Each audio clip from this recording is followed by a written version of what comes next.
I don't remember. I know when Arn and I wrestled the first time in the Garden against the Midnight, not against Rockers. The Rockers. We had to go 20-minute time limit match, and probably the biggest major tactical error that I ever did was when I came back through the curtain. Hogan looked at me and said, What am I supposed to do now?" And I said something smart aleck, and don't remember exactly what it was, but we were never on before the main event ever again. We were never on another Hogan card ever again. Oh.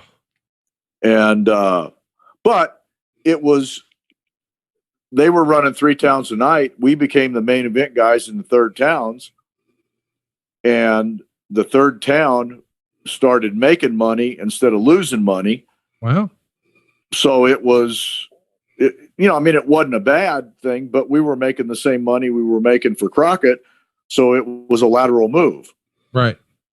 And, so of a private plane now. Yeah.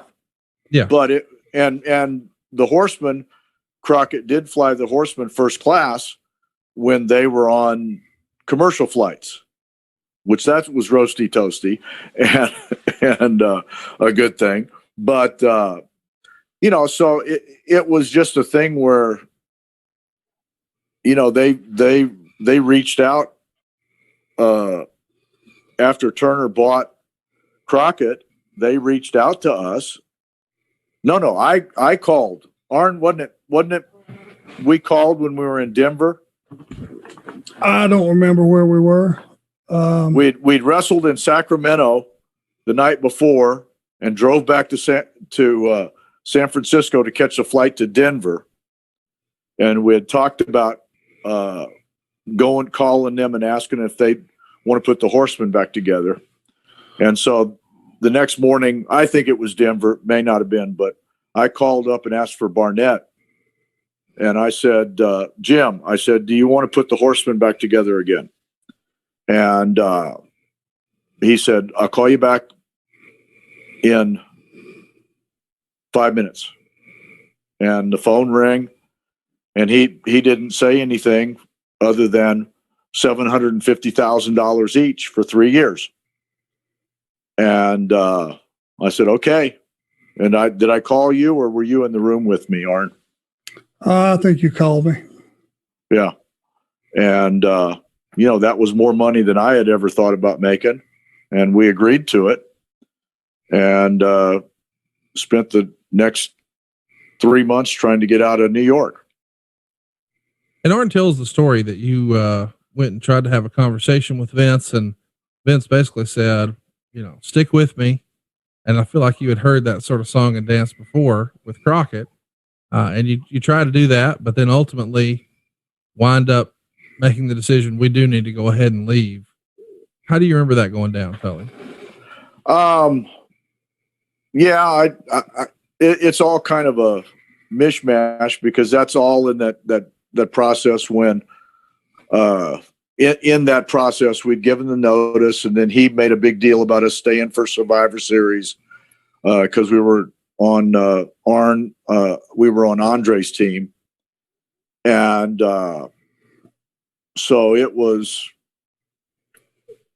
so on and so forth, and then that's when I flunked the urine test in Philadelphia, but they didn't tell me until a week and a half later, after we had done the TV, because they wanted to beat me up on TV.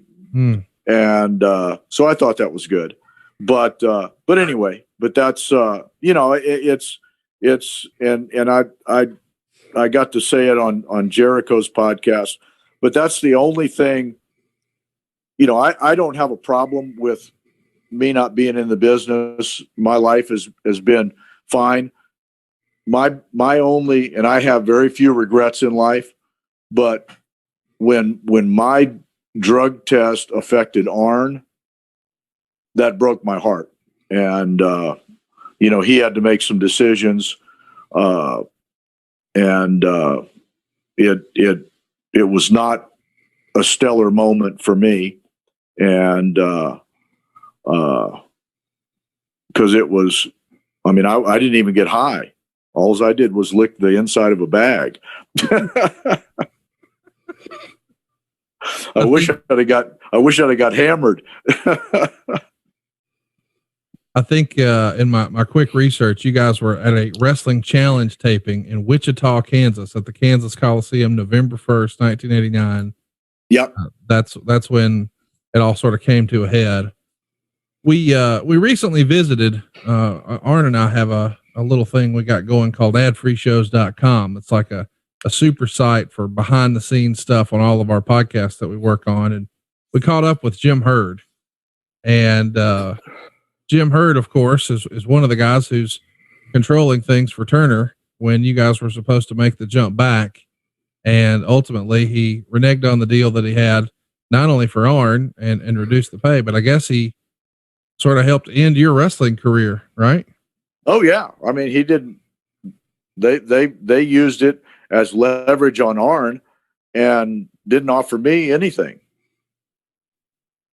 And just so you know, I'm the very first professional wrestler ever to flunk a drug test and not go back to work. I mean, I think that's what's been so tragic as a wrestling fan is I have to admit, I didn't really, when all of this was happening, I was 8 years old. So I was a little Hulkamaniac and didn't know anything or anybody. But when I get older and I go back and I look at tapes, I don't know, as a teenager, I start to have a newfound appreciation for the Horsemen. And then it just feels like one day in all of my tapes, where did Tully go? And then you pop back up on AEW and everybody collectively looked at their arms and said, oh, I just got chill bumps. Where has this guy been? And it is one of the great, missed opportunities as a fan. We were robbed of a really, really great run as a fan. I can't imagine how, and I'm so thankful to hear that you did have a great life and it worked out so well for you. And it's a happy ending and has a great story. But as a fan, I can't help but be a little miffed that we missed some really, really good years. Well, I was miffed for a while, especially when I couldn't pay my house payment and couldn't pay my car payment. And I was a little miffed too. So